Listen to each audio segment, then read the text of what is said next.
الصلاۃ والسلام علیک یا سیدی یا رسول اللہ وعلی آلک و اصحابک یا سیدی یا حبیب اللہ۔ آج ہم صحیح البخاری شریف کی حدیث نمبر 46 کی جانب چلتے ہیں، اور یہ جو حدیث پاک ہے یہ کتاب الایمان کے اندر موجود ہے۔ حضرت طلحہ بن عبید اللہ سے وہ کہتے ہیں کہ نجد والوں میں سے ایک شخص نبی کریم صلی اللہ علیہ وآلہ وسلم کے پاس حاضر ہوا اور سر پریشان یعنی بال بکھرے ہوئے، اور اس کی آواز میں بن جاہٹ یعنی کہ آواز اس قدر جیسے عام فہم سے بندے کی آواز ہوتی ہے کہ سمجھ میں نہ آنے والی آواز تھی۔ تو کہتے ہیں کہ جب جو ہے وہ ہمیں جو اسلام کے متعلق جو ہے وہ ہم سے پوچھ رہا تھا، تو ہم اس کی آواز جو ہے سمجھ نہیں پا رہے تھے، اور وہ کیا کہہ رہا ہے، یعنی کہ اس کی آواز اس قدر تھی کہ وہ کسی کے لوگوں میں سمجھ میں نہیں آ رہی تھی کہ یہ کیا رہا ہے۔ یہاں تک کہ وہ نزد آن پہنچا کہ جب اسے معلوم ہوا کہ وہ اسلام کے بارے میں، جب ہمیں معلوم ہوا کسی طرح کہ یہ اسلام کے بارے میں پوچھ رہا ہے، تو نبی کریم صلی اللہ علیہ وسلم نے فرمایا کہ اسلام دن رات میں 5 نمازیں پڑھنا ہے۔ یعنی کہ اسلام کے بارے میں پوچھ رہا تھا کہ حضور اگر میں اسلام قبول کر لوں تو اس کی عبادات کیا ہیں، تو حضور علیہ السلام نے ارشاد فرمایا کہ دن رات میں صرف 5 نمازیں روزانہ کے معمول میں پڑھنا، یہ تمہارے لیے اسلام ہے۔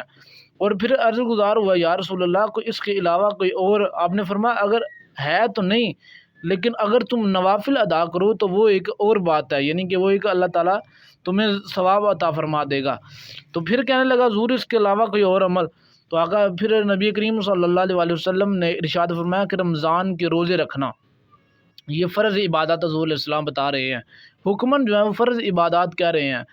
تو اس نے کہا کہ اور تو کچھ نہیں، یعنی کہ روزے رکھنا، اور روزے رکھنے کے بعد فرمایا اور کوئی روزہ نہیں مجھ پر نہیں۔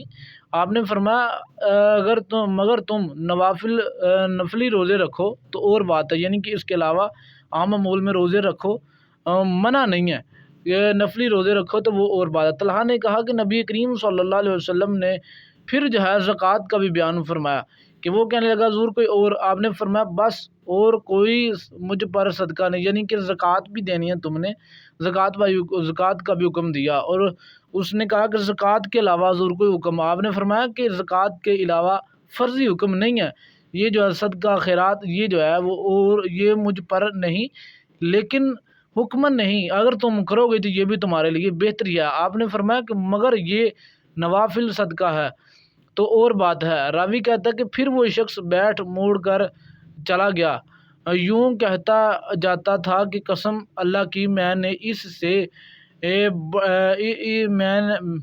اللہ کی قسم میں نہ اس سے بڑھوں گا اور نہ ہی گھٹوں گا۔ نبی کریم صلی اللہ علیہ وسلم نے فرمایا یہ سچا ہے تو اپنی مراد کو پہنچ گیا، یعنی کہ جو بندہ اتنے فرضی عمل پر، فرضی عبادات پر جو بندہ عمل کرتا ہے نا نوافل کے علاوہ، تو وہ بندہ بھی اللہ تعالیٰ اسے بھی جنت عطا فرما دے گا۔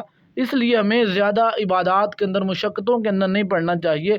اگر ہم نے کوئی نوافل عمل کرنا ہے تو وہ ہم سمجھ لیں کہ اپنی زندگی کے اندر درود پاک کا وظیفہ جو ہے وہ شامل کر لیں، وہ جس وقت بھی کریں گے اللہ آپ کی ہر مشکل کو آسان کرے گا، اور اللہ تعالیٰ آپ کی زندگی کے اندر برکتیں ہی برکتیں عطا فرمائے گا۔ اور سب سے بڑی بات جو ہے وہ دلی سکون ملتا ہے اس لیے بندے کو درود پاک پڑھنے سے۔ تو اس لیے اللہ تعالیٰ ہمیں فرضی آسان جو ہے عمل کرنے کی توفیق عطا فرمائے، ہمیں آسان زیادہ مشقتوں سے جو ہے وہ محفوظ رکھے۔ اللہ تعالیٰ اپنے حبیب کا صدقہ ہمارے اوپر رحم و کرم فرمائے۔ وآخر دعوانا الحمد للہ رب العالمین۔